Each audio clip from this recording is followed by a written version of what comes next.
Yo lo que diga os voy a decir lo contrario. ¿Pero eso durante el episodio? Podemos hacer un contraepisodio, pero no, es ahora. Lo que sea, yo te digo lo contrario. Venga. Blanco. Negro. Ventana. Puerta. Abril. Cerral. Sí. ¿Pero qué dices? ¿Qué se te va a ver? Si ese es el chiste. Bueno, Pero mira, sí, hemos calentado la Pero voz. no hemos quedado que tenía que hacer eso. No. Era bueno, pactado, ahora ya se ha notado todo. Se ha notado. Por favor, Elena Blanco y Gonzalo Oñoro, acudan a consulta, gracias. Aquí comienza Sin Cita Previa, con dos pediatras en casa, un podcast de Aveslas.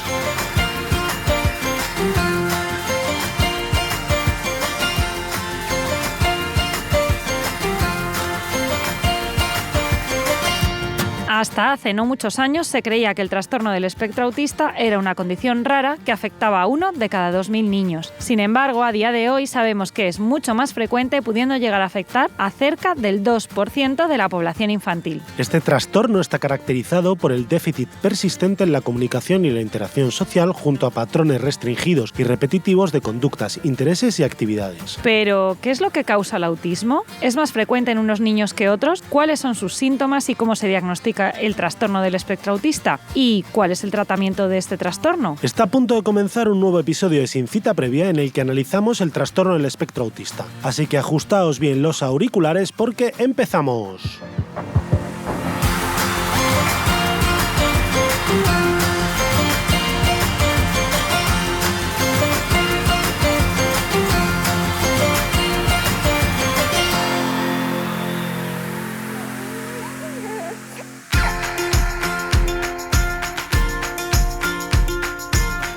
Bienvenidos a todos, como siempre vamos a agradecer que estéis aquí cada semana escuchándonos. Vamos aquí a saludar, Gonzalo, presente, levanta aquí, la mano, presente. aquí, Elena Blanco, dos pediatras en casa, en este nuevo episodio de este podcast de Sin Cita Previa, en el que vamos a hablar de este tema que suscita gran interés pues por todos aquellos niños que están siendo diagnosticados con este trastorno, pero sobre todo dar información general para que los padres que nos escuchéis pues podéis identificar qué cosas son importantes y que, bueno, que podéis aprender algo sobre este trastorno.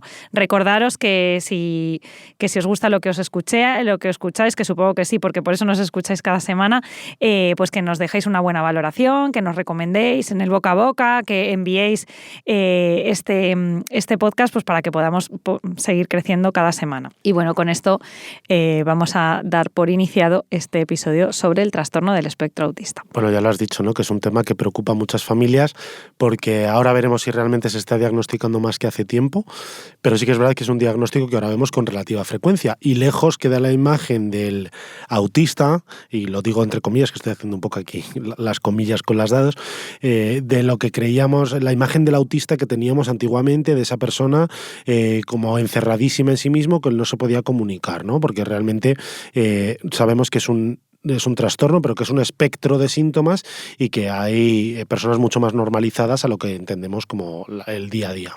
Gracias a este cambio de definición y a esta sensibilidad por el diagnóstico de este tipo de trastornos, en los que, como bien ha dicho Gonzalo, es un espectro muy amplio en el que hay niños con gran afectación, pero hay algunos que tienen muy pocos síntomas, pues ha ganado mucho interés en las consultas de pediatría, en los especialistas, en todos los centros de atención temprana, incluso las adaptaciones en la escuela, de forma que se pongan a disposición todos los recursos existentes para que estos niños, que en el futuro serán adultos, pues puedan tener una vida lo más adaptada posible pues al día a día. Vamos a hacer un disclaimer antes de seguir con el episodio. Se tiende a no decir niño autista o persona autista, porque eso es como colgar una etiqueta de algo malo, sino que el término correcto sería decir niño con trastorno del espectro autista. Pero quizás cuando hablas de estos temas, repetir siempre la misma forma de decir las palabras queda como muy repetitivo. Así que si en algún momento decimos niño autista o es autista, no sintáis las connotaciones negativas que tiene la palabra, simplemente es porque el lenguaje sea un poquito más fluido, ¿no? Pero vamos a empezar por el principio, como siempre, Elena. ¿Qué es el trastorno del espectro autista? ¿En qué consiste? Bueno, pues la definición que tenemos para este trastorno es esta que voy a decir a continuación. Es el déficit persistente en la comunicación y la interacción social, junto con patrones restringidos y repetitivos de conductas, intereses y actividades. Como todo en neuropediatría y en el neurodesarrollo, se sabe que es un trastorno que tiene una base neurobiológica, que las causas pueden ser muchas, pero no hay una causa determinada ni una prueba diagnóstica que podamos hacer para decir, mira, porque tiene esta alteración en este sitio, padece este trastorno, sino que es un trastorno del neurodesarrollo que afecta a varias áreas, sobre todo de la interacción con otros y de la comunicación a través del lenguaje, pues que afecta, que suelen ser niños, personas adultas más retraídas, que les cuesta tener relaciones sociales y que tienen unos intereses más restringidos. La mayoría tienen un nivel intelectual normal, salvo que se asocie a otras enfermedades como os contaremos después. Bueno, y lo ha dicho Elena, que es un trastorno del neurodesarrollo, con lo cual tiene que estar presente desde que somos niños. O sea, no podemos decir... Desde que nacemos. Sí, bueno, aunque luego se manifieste más adelante, pero sí he entendido lo que has querido decir. Pero no podemos decir que una persona con 50 años que ha tenido una vida totalmente normalizada, sin ningún tipo de alteración, de repente es autista. No, eso no puede ser. O sea, el autismo es una enfermedad que se descubre una enfermedad, también perdonad que lo diga así, pero bueno, son las palabras, un trastorno que se diagnostica en la infancia, porque es del neurodesarrollo. Lo que pasa es que, claro, sabéis por los episodios que también hemos hecho de neurodesarrollo que eso significa que los niños nacen haciendo pocas cositas y que a medida que avanza este neurodesarrollo empiezan a hacer muchas más cosas hasta tener la autonomía del adulto, más complejas, con lo cual el diagnóstico es muy difícil, porque saber si ese niño no hace esas cosas porque todavía no ha terminado de madurar o porque va a ser un niño que podamos diagnosticar de un trastorno del espectro autista, pues hace que el diagnóstico sea difícil y en ocasiones, entre comillas, tardío. Es un poco lo que ha dicho Elena. Los niños con trastorno del espectro autista tienen este trastorno desde que nacen, aunque lo diagnostiquemos con 18 o 24 meses, porque antes va a ser imposible, ¿no?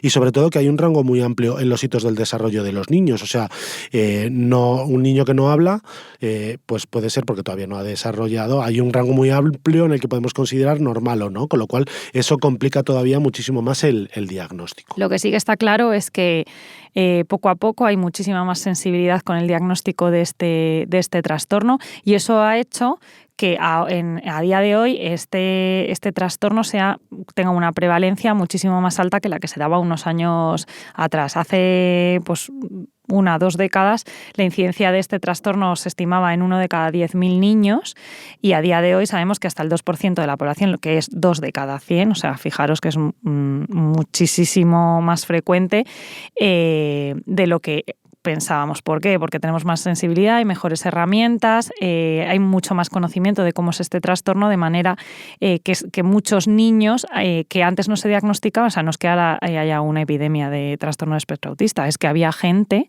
a la cual no se diagnosticó nunca, ¿no? No es que lo que diga Gonzalo de repente te haces autista, no, pero una persona que a lo mejor no se diagnosticó hace 30 años, pues ahora ciertas cosas que le pasan pues podrían encajar en esto. En la actualidad lo que se pretende es poder diagnosticar a todos los niños posibles. ¿Para qué? Para poder poner a toda su disposición todos los recursos y herramientas, pues para que tengan un desarrollo emocional, social, personal, neurológico normal. Y hablando un poquito de las causas, lo has dicho antes en la introducción, no hay una causa única del autismo, de hecho no se conoce la causa en concreta, como la mayoría de los trastornos del neurodesarrollo. Se cree que es una suma de factores genéticos, es decir, el niño está predispuesto a tener este tipo de trastorno, al que se le suman otras circunstancias que pueden alterar el desarrollo neurológico, que normalmente son cosas que ocurren en la gestación, en la gestación o muy durante los primeros días, semanas después del parto, que es cuando hay más evolución neurológica, ¿no? Claro, se sabe que, por ejemplo, las gestaciones de madres con edad más avanzada, las diabetes gestacionales, sobre todo aquellas de mal control, los niños prematuros, de bajo peso al nacimiento, todos estos son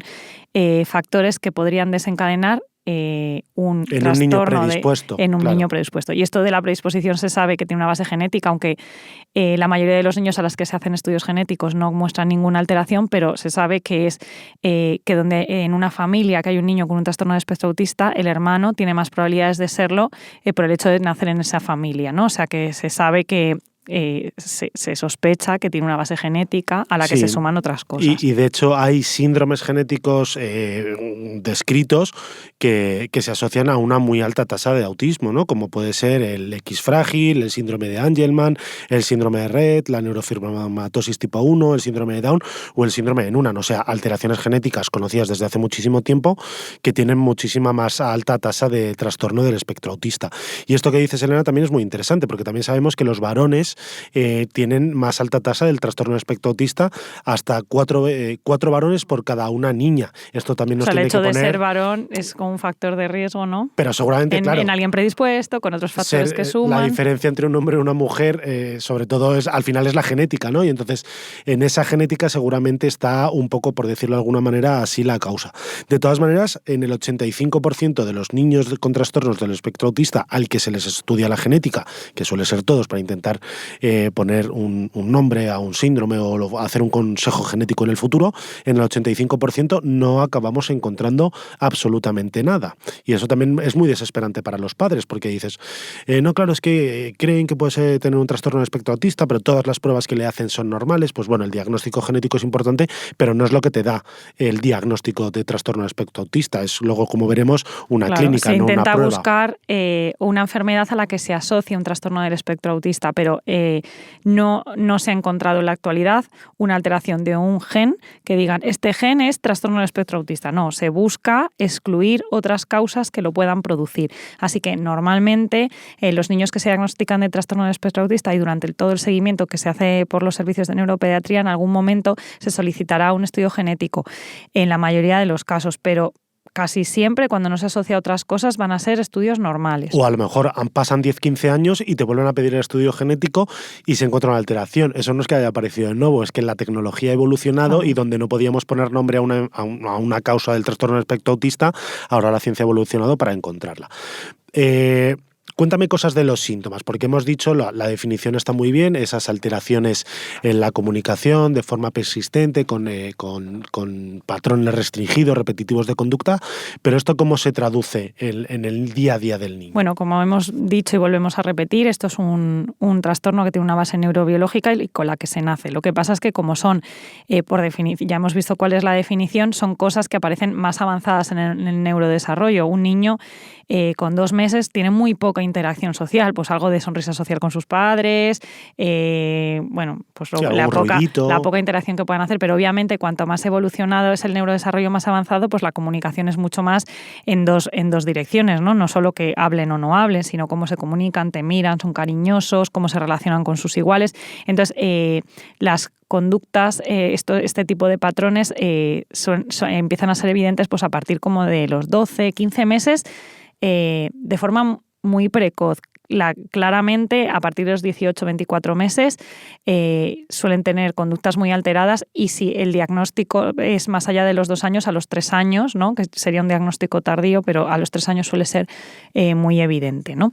Entonces, bueno, ¿qué cosas podemos encontrar? Pues del área de la comunicación y de la interacción social, pues tiene una alteración de la atención social y la reciprocidad, o sea, no juegan con otros niños ni con otros adultos, no empatizan, no son capaces de ponerse en lugar de la otra persona y dan respuestas poco coherentes a la situación en la que se da, ¿no? A lo mejor pues esta es una situación de holgorio y nos lo estamos pasando todos bien y son niños pues que se retraen, no se sienten involucrados en esa situación, que a lo mejor no son capaces de disfrutar con la compañía, ¿no? Y no solo niños, adultos también, pero por ejemplo en un funeral que se ponga a reír a carcajadas, o sea, porque no entienden ese contexto social. Al final los seres humanos somos personas sociales que nos comunicamos y entonces al haber pues no interaccionan de la misma forma que las personas neurotípicas, que es como se dice normalmente a las personas que no tienen trastorno del espectro autista. De todas maneras, es un espectro. O sea, no habrá gente que tenga grandes dificultades en todo, otras solo en algunas áreas. Eso es. O que pueden ser mayores en unas y mayores en otras. Y luego, pues también, dificultades en la alteración de la comunicación no verbal, pues les cuesta, o sea, interpretan como de forma literal las expresiones, cuando a lo mejor, o sea, nosotros decimos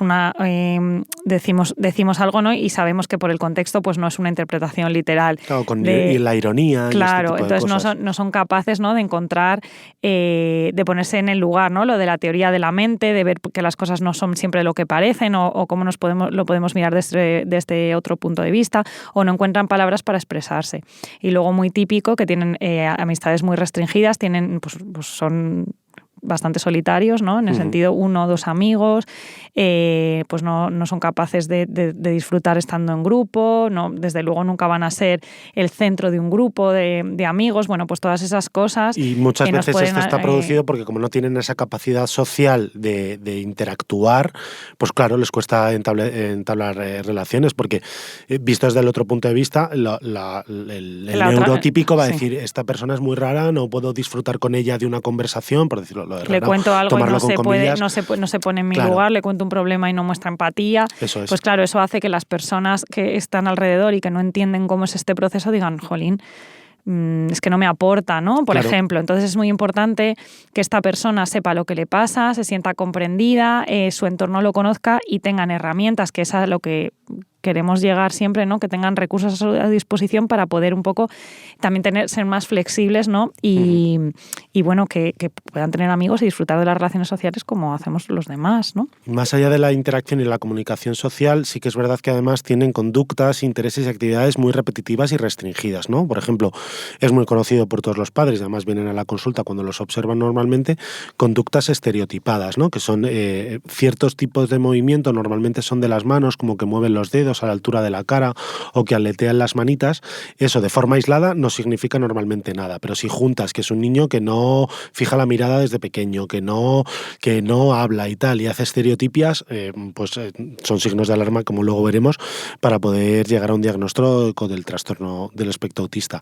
Además, les gusta mucho alinear cosas. Cuando juegan, es el típico niño que a lo mejor alinea filas y filas de coches, ¿vale? Pero sin intención de jugar con los coches y ponerles en un atasco, ¿vale? Porque todos los niños al final juegan a alinear cosas. Pero es el típico niño que no sobrepasa esa fase, sino que se queda y le gusta alinear cosas, coches, canicas, cualquier cosa. También son muy reticentes al cambio, tienen muchísima rigidez mental y son poco flexibles, ¿no? Si les dices, hoy en vez de alinear los coches en fila recta, vamos a ponerlos de 2 en 2, pues es el típico niño que a lo mejor tiene una rabieta porque no quiere salirse del juego que es a él, por decirlo de alguna manera, lo que le interesa. Y sobre todo desproporcionados. Ahora nos vamos a ir de un sitio en el que estaba contento, pues es imposible sacarlo, imposible meterlo en la silla, ¿no? Son padres que dicen, es que me cuesta, es súper rígido, me cuesta muchísimo hacerme con él, no consigo calmarlo, y claro, todo eso hace, ¿no?, condiciona mucho como hay una familia con un niño del espectro autista, pues no voy, porque si me voy después me va a montar un pollo, pues no quiero ir, ¿no? Y luego también, pues cómo las respuestas, cómo responden a los estímulos, ¿no? Por ejemplo, son niños que clásicamente pues les cuesta más texturas, tanto en la boca como en el suelo. Clásicamente andan de puntillas, por ejemplo, porque es más la sensación del suelo frío, no quieren apoyar los pies en la arena de la playa, en el césped de la piscina, o por ejemplo, rechazan alimentos nuevos por cambios de textura en la boca. O sea que, bueno, todas estas cosas unidas, ¿no?, pues nos pueden orientar a un niño que padece este tipo de trastorno. Y luego hay otra serie de trastornos neurológicos que sí que se han visto que pues, están más que asociados, que se dan a la vez que el trastorno del espectro autista. Al final, como es un trastorno del neurodesarrollo, pues pueden aparecer otras cosas, ¿no? Es frecuente que se dé un déficit de atención e hiperactividad, que se pueda llegar a encontrar hasta en el 50% de estos pacientes, ¿vale? Sí que es verdad que hay algunos niños que pueden tener un retraso mental en el contexto de un trastorno del espectro autista, pero no son ni más ni menos inteligentes que las personas neurotípicas. Estos son los típicos, ¿vale? A lo mejor que sí que tienen alguna alteración genética conocida. Los síndromes. Y luego hay niños o adultos con trastorno del espectro autista con coeficientes intelectuales también muy, muy, muy altos, pero como los hay también en la población general. O sea que no es como tiene un trastorno del espectro autista es que es listísimo. No. Bueno, pero como tienen muchas veces intereses muy restringidos, a lo mejor de pequeños han empezado a leer muchísimo, les encantan las matemáticas, ¿no? Y están como más tiempo, pues esto hace. Normalmente no tienen dificultades en el aprendizaje escolar, sobre todo si no asocian el TDAH. Si asocian y no están bien tratados o bien diagnosticados podrían tenerlo, pero desde el punto de vista de la inteligencia, suelen ser niños normales. Aunque sí que es verdad que suelen tener dificultades en el aprendizaje escolar y muchas veces hay fracaso escolar, pero no por el nivel de inteligencia, sino por esas dificultades. Al final el aprendizaje en un colegio normalmente es también en un entorno social, con lo cual les suele costar y suele haber fracaso escolar. Y luego sí que es verdad que como el ámbito con el que se relaciona suele estar muy restringido, las dificultades de las amistades, no se saben comunicar, suelen tener al final alteraciones del ánimo, puede haber ansiedad, tienen muchos trastornos del sueño, que son resistentes a la hora de irse a dormir a la cama y que tienen muchos despertares, lo que nos traduce que muchas veces tienen alteraciones de la salud mental que luego también habrá que atender.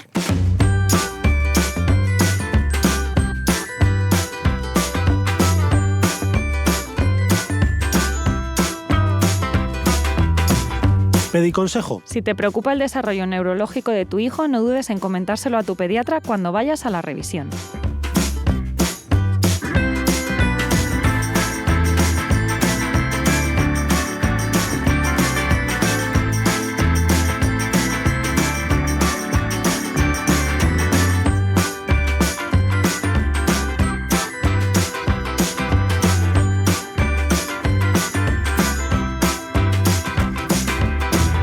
Bueno, Elena, hemos hablado de cuáles son los síntomas del neurodesarrollo para el trastorno del espectro autista, pero ¿cómo lo diagnosticamos? Porque no es solo decir, este niño es rarito, bueno, tomarlo con comillas, sino que realmente tendremos alguna herramienta para poder decir que un niño está en el trastorno del espectro autista, ¿no? Bueno, como todos sabéis, todos los niños se someten a los programas de salud infantil, que clásicamente los llaman las revisiones de las vacunas, porque suelen coincidir, pero no solo medimos, pesamos y ponemos vacunas. O sea, uno de los pilares más importantes de lo que hacemos ahí es intentar detectar signos de alarma que nos ayuden a detectar a los niños que presentan alguna alteración en el neurodesarrollo, y entre estas se encuentran el trastorno del espectro autista. Se sabe que cuanto más precoz sea el diagnóstico y antes se pongan los recursos a disposición para mejorar todas estas alteraciones que ya hemos contado, pues el pronóstico y de la adaptación futura a la vida pues va a ser mejor. Entonces, normalmente en estas revisiones, en torno a los 15-18 meses, tenemos que preguntar sobre todas estas cosas del ámbito de la interacción social, de la comunicación, de cómo es el juego del niño, para poder intentar identificar estos niños que se podrían beneficiar de un diagnóstico. Esto no quiere decir que haya que cribar a todos los niños, ¿vale? Pero sí estar sobre todo alerta en algunas preguntas que hacemos que sean las respuestas negativas. Por ejemplo, es muy típico que el niño, los niños cuando quieren algo lo señalan. Pero los niños con trastorno del espectro autista, que todavía con 15 meses no tienen desarrollado el lenguaje, es muy típico que en vez de señalar a su mamá para algo que les gusta, lo cogen o les llevan la mano para que ellos lo cojan, ¿no? Pues una serie de preguntas que hacemos pues nos pueden poner en alarma de esto. Y por ello hay unos signos de alarma que debemos tener siempre en cuenta en estas revisiones y que son los que os vamos a contar para que si estés en alguno de los casos, pues que lo podéis comentar. Sobre todo, la primera es cualquier cuidador, padre o madre, que muestre cualquier preocupación sobre habilidades de su hijo. ¿Por qué? Porque le ve en su entorno natural, puede verlo comparado con otros niños, que algún cuidador de la escuela infantil, por ejemplo, le llame la atención. Pues todas esas cosas que muestren una preocupación hay que ir a contarlas a la consulta. Otras cosas que nos pueden preocupar: el retraso en la adquisición del lenguaje. Por ejemplo, cosas muy importantes. A los 12 meses deben atender a su nombre, girarse cuando les llamamos. Lo que he dicho, lo de que no señalen si les gusta algo, ¿no? Todos los niños ya cuando muestran interés por algo es que nos lo quieren enseñar. Es una parte de compartir la alegría que sienten o dámelo que me gusta, ¿no? Y eso lo hacen a través de señalar con el dedito, vaya. O que no sean capaces a los 18 meses de realizar juego simbólico. Lo que ha dicho Gonzalo, utiliza los coches para ponerlos en orden, pero no para jugar a los coches. Eso es. Y el juego simbólico también os podéis imaginar, pues jugar a las cocinitas, imitar a coger el teléfono, cosa, ¿no? O cosas así. Evitar el contacto visual es muy frecuente, pues es un niño con la mirada muy esquiva, que no consigues, entre comillas, llamar su atención durante la consulta. Pero no siempre los niños con trastorno del espectro autista evitan el contacto visual. O sea, no por decir que el niño fija la mirada no puede tener un trastorno del espectro autista. Son muchas cosas juntas, pero es muy típico los niños que no fijan la mirada no responde a su nombre, no señala y encima le llamo, o sea, no consigo que me haga una interacción visual, pues eso está como muy claro, ¿no? Ya hemos dicho, dificultades en entender los sentimientos de otras personas, ¿no? Si yo muestro tristeza, lo lógico es que, aunque no esté triste, muestre tristeza, ¿no? O preocupación al menos. Dar respuestas incoherentes a las situaciones a las que se dan. O, por ejemplo, sentirse muy triste, muy decepcionado ante lo que decías de cambios mínimos de rutina, ¿no? Si es el típico, normalmente, pues nos levantamos por la mañana, nos ponemos el pijama, nos quemamos el pijama, la ropa del colegio, desayunamos, nos lavamos los dientes y nos vamos a tal... Por lo que sea un día, no hacemos esa rutina y es imposible, el niño se coge su rabieta y tal, pues eso también nos tiene que hacer llamar la atención. O sea, los niños normalmente les gustan las rutinas, pero también son muy flexibles a los cambios. Y se sienten seguros con las rutinas, pero son capaces de entender el cariño, lo vamos a hacer diferente porque me tengo que ir antes. Pues los niños en el trastorno del espectro autista les suelen costar mucho ese tipo de cambios, ¿no? O que tienen intereses muy excesivos y muy centrados en algo. Por ejemplo, el típico niño que le gustan solo los dinosaurios o solo los coches, que eso es frecuente y no pasa nada, pero normalmente a los 2 meses han cambiado. Ahora ya los 20 dinosaurios que había comprado los tengo que guardar en un cajón y compro 20 de otras cosas. Sin embargo, los niños en el trastorno del espectro autista lo mantienen, ¿no? Son niños que lo mantienen muchísimo más tiempo de lo que es habitual para un niño pequeño. Y bueno, los estereotipos que habíamos dicho, ¿no? Lo del aleteo de las manos o dar vueltas en círculo sobre sí mismos. Y además tienen las reacciones inusuales que hemos dicho ante los estímulos. Sí, que antes no lo he dicho, pero por ejemplo, los sonidos, ¿no? Una hipersensibilidad al sonido también es muy como desproporcionada, ¿no? También eso podría ser muy típico. Bueno, pues ante estos signos de alarma, lo que habíamos dicho, hay que ponerse en contacto con el pediatra, ver si hay alguna cosa más. Tener signos de alerta de TEA no es diagnóstico de TEA. Muchas veces hay que esperar a que desarrollemos para ver si eso es solo un signo de alarma que no se quedó en nada o realmente hay un diagnóstico detrás. Lo que sí que hacemos es, ante estos niños con signos de alerta o con alto riesgo de padecer un trastorno del espectro autista, sí que le escribamos, que es lo que había dicho Elena, que le pasamos un test, que normalmente en España se utiliza el MChat con todas sus versiones diferentes, que hay versiones para que contesten los padres, versiones que hay con entrevista, que sí que es un test que según se da una puntuación, pues te acaban dando el diagnóstico de trastorno del espectro autista. Es un cuestionario que está validado para pasarlo entre las 12 y 24 meses de edad en niños con signos de alerta. No vale antes y no vale después. Eso, y es un test que no vale leerse el original porque es inglés. En España está traducido por la Universidad de Salamanca porque no solo es una traducción del lenguaje, sino que lo han adaptado a nuestra cultura, que esto también es muy importante porque las preguntas y las respuestas en diferentes culturas pueden ser distintas. Tiene una sensibilidad del 88% y una especificidad del 99% para diagnosticar TEA. Esto de la especificidad y la sensibilidad a lo mejor suena chino, pero bueno, para los que sepáis un poquito de estadística, lo importante de un test de cribado es que no se quede ningún niño que con sea posible no trastorno del espectro autista sin diagnosticar. ¿Qué pasa? Que pues al que no lo tiene no le va a diagnosticar y a los otros hay alguno al que se va a quedar un poco en el aire. Pero bueno, esto se hace para que no se te escape ninguno. Se hace con cualquier test de cribado de cualquier enfermedad. Por ejemplo, las pruebas del VIH son igual. O sea, lo que quieres es tener muchísima especificidad para que no se te quede fuera ninguno con ningún posible enfermedad de este tipo, ¿no?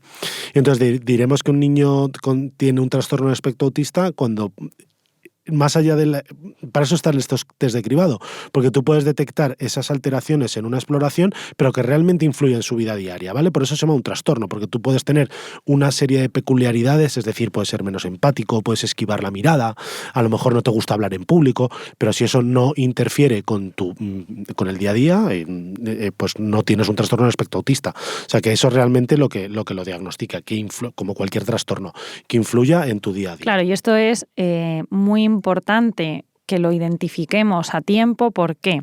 Pues porque, bueno, si hemos puesto la voz de alarma porque este cribado nos dio positivo y hemos empezado las cosas a hacer, pues lo hemos derivado a atención temprana, hemos avisado al cole para que tenga las adaptaciones, ha empezado la estimulación, la psicoterapia o las cosas que hayan decidido y luego al final, pues pues no queda en nada, pues muy bien, pero sobre todo nos interesa empezar lo más precoz posible con aquellos niños que realmente sí que van a tener de forma definitiva un diagnóstico de trastorno del espectro autista. Importantísimo para que reciban todas las adaptaciones educativas y de conducta para dar a cada niño lo que necesita en cada momento y que consigan tener desde el principio un desarrollo social, emocional, de la estimulación, de su neurodesarrollo, pues lo más normal posible para que evitar el fracaso escolar, por si tienen TDAH que lo podamos diagnosticar a tiempo, para que no se vean diferentes, no se depriman, no todas estas cosas, ¿vale? Y esto se hace desde que son pequeñitos en atención temprana, donde reciben pues lo que sea... lo que necesite lo cada que niño. Necesitan. Cada niño pues estará más afectado a lo mejor en un Uno área más en otro. estimulación, otro más logopeda, otro más psicomotricidad, muchas cosas. Sí, ¿no? o incluso terapia ocupacional, ¿no? Que eso reciben muchos niños. Entonces, es importante que el pediatra del centro de salud, el pediatra de cabecera de cada niño, pueda identificar a estos niños y derivarlos de forma precoz, tanto a atención temprana como a neurología infantil, sobre todo por intentar buscar alguna causa o alguna enfermedad genética a la que cause autismo, ¿no? o que se asocie. Bueno, y ahora en esta última parte del episodio hay una cosa, esto le gusta mucho a Gonzalo, ¿no? En la imagen el esta friquismo. que tenemos, claro, que tenemos de una persona con autismo, ¿no? Pues también lo vemos en las películas, ¿no? Sí, de hecho, ahora sí es verdad que como se diagnostica más el trastorno del espectro autista, casi todas las familias conocen, o puedes tener un niño cercano en tu entorno familiar, o conoces a un niño en el colegio o en el parque, pero esto antes no era nada frecuente y mucha imagen que tienen las personas de una persona con un trastorno del espectro autista es por lo que han podido leer en la literatura o lo que han visto en las películas, ¿no? Y entonces sí que es importante estos elementos culturales, como puede ser el cine y la literatura, sí que nos ayudan a visibilizar este tipo de trastornos, pero hay que recordar que cada niño es un mundo y que muchas veces nos crean una falsa imagen de lo que puede ser un niño con el trastorno del espectro autista. Entonces, yo, para preparar este episodio, puse en Google películas con personajes con trastorno del espectro autista y me llamó mucho la atención porque muchas de los personajes que salían realmente no tienen un trastorno del espectro autista, ¿no? De hecho, la primera de todas que salía que no tiene un trastorno del espectro autismo era Forrest Gump. Y si habéis visto Forrest Gump, que es una película de 1994 interpretada por Tom Hanks, lo que le pasa a Forrest Gump es que tiene un retraso mental evidente, ¿vale? Porque, pues si recordáis la película, realmente puede verse limitado un poco su interacción social, pero realmente es una persona que muestra muchísima empatía con los otros personajes. Vamos, el personaje como ayuda ahí, como ¿no? ayuda a Gary Sí. Sinise en el barco y se tira a salvarle cuando está a punto de suicidarse, cómo se hace amiga de Bubba Gump. O sea, esa persona no tiene un trastorno del espectro autista, evidentemente, lo que tiene es un retraso, ¿vale? Entonces hay que tener mucho cuidado con las imágenes. Seguramente la imagen más fidedigna, entre comillas, del trastorno del espectro autista que hay en una película de lo que se entendía antes como una persona con autismo, ¿no? Es la película de Rayman, que es el que interpreta a Dustin Hoffman con Tom Hanks. Con Tom Cruise. Es una imagen del antiguo autismo, ¿no? Ahora ya sabemos que es un espectro y no solo es ese tipo de personajes, pero sí que es un personaje que estaba institucionalizado porque no conseguía integrarse dentro de la sociedad y requería cuidados y supervisión constante. Y además no mostraba ningún tipo de vínculo afectivo con otras personas, ¿vale? También tenía una hipersensibilidad auditiva. Creo que hay una escena en la que intenta que vaya a contar cartas, porque contaba mucho cartas en el blackjack y se vuelve, tiene un episodio casi de locura transitoria porque no consigue todas las máquinas tragaperras y todo este tipo de cosas. Pues bueno, dentro de lo limitado que puedes verte en el cine para mostrar a una persona con autismo, Rayman es una película que sí que lo mostraba bastante bien. Bueno, entonces como imagen general del trastorno del espectro autista está bastante bien. Luego, este par, que seguro que también lo ponéis rápido en la cabeza, Sheldon Cooper, de Big Bang Theory, pues es el típico que uno diría que friki, ¿no? Es ahí súper mega inteligente, no le vemos que no tiene ninguna alteración del lenguaje, de hecho nos parece que es alguien muy brillante, pero tiene dificultades en las relaciones sociales, ¿no? Y luego y en las rutinas hasta el extremo. Esto sería pues la parte de el trastorno del espectro autista que antes que conocía como el síndrome de Asperger, ¿no? Que son personas muy muy inteligentes, que tienen una inteligencia por encima por encima de lo normal, que le cuesta relacionarse con los demás, pero desde el punto de vista del desarrollo intelectual pues es máximo, pero bueno, desde el punto de vista de las relaciones con los amigos, pues son personas como más solitarias, ¿no? Y luego el Dr. House, que autista no es, lo que pasa es que era un poco malintencionado, ¿no? Sí, además mucha gente dice que el Dr. House, de la serie House, sí, ¿no? No, es que puede tener un Asperger, lo que estabas diciendo, porque es muy inteligente y se relaciona muy mal con las otras personas. A ver, House no tiene un autismo, simple y llanamente porque su trastorno de relación con otras personas aparece porque tiene un infarto muscular en una pierna, le amputan dolor, un músculo y seguía con dolor. Entonces, lo hemos dicho al principio del episodio, las personas con trastorno de espectro autista es desde que son pequeños, y House antes de ese infarto muscular no era así, con lo cual no puede ser un autista. ¿Qué pasa? Que, bueno, pues no quiero decir ninguna palabrota, pero a lo mejor era un poco cabroncete con los compañeros y tenía restringidos, pues como con 2 o 3 se llevaba bien y con la sociedad sociales, estaba enfadado porque seguramente tenía una depresión. Porque no le interesa, ¿no? Efectivamente, así claro. Que eso tampoco. Bueno, muchos más ejemplos en el cine y en la literatura de ficción y de no ficción, pero bueno, si os ponéis ahora a pensar, seguro que a todos si os ocurre alguien, pues una imagen o incluso alguna persona famosa o conocida que pudieras pensar que tuviera trastorno de espectro autista, bueno, pues si cumplen todas las características que os hemos dicho, es posible que sí, y hay otra serie de otras cosas. Y interfieren en su vida diaria, que eso es muy importante, porque tú puedes decir, uy, esta persona seguro, cumple un montón de cosas, pero es una persona completamente adaptada, no, eso no es un trastorno, evidentemente. Os animamos a que hagáis ejercicio de buscar qué personas así del mundo de la literatura, del cine, os pudieran resultar conocidas, y bueno, que investiguéis un poco con todo lo que habéis aprendido en el día de hoy, pues que si os parecen o no que pudieran padecer este tipo de trastorno. Pues sí, la verdad es que yo estoy seguro que estas ventanas que hemos dicho de tanto el cine como la literatura pueden ayudarnos a comprender mejor a las personas con autismo, ¿vale? Pero sí que es verdad que hay que tomarlo un poquito con pinzas porque no son imágenes de la realidad, o hay muchas realidades diferentes, cada una que tiene la suya. Así que para completar el episodio de hoy, a nuestros oyentes les vamos a poner los deberes de volver a ver estas películas y leerse esos libros.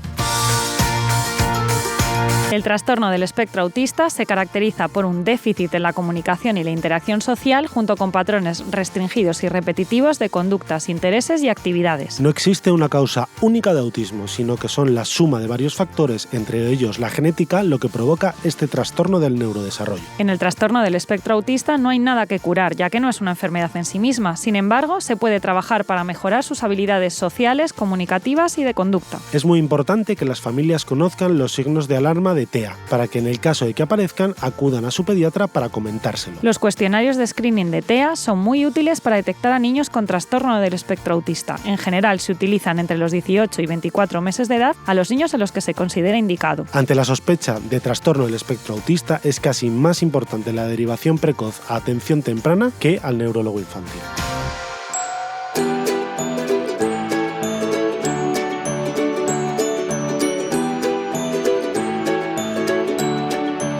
Y hasta aquí el episodio de hoy. Muchísimas gracias por aguantar hasta el final y no os olvidéis de dejarnos un comentario o una valoración de 5 estrellas tanto en las redes sociales como en las plataformas desde las que nos escucháis. Y por supuesto, gracias a Deslas por promover la divulgación científica como mejor herramienta para que los padres y madres cuidéis mejor a vuestros hijos. Nos escuchamos en 7 días. Hasta la semana que viene.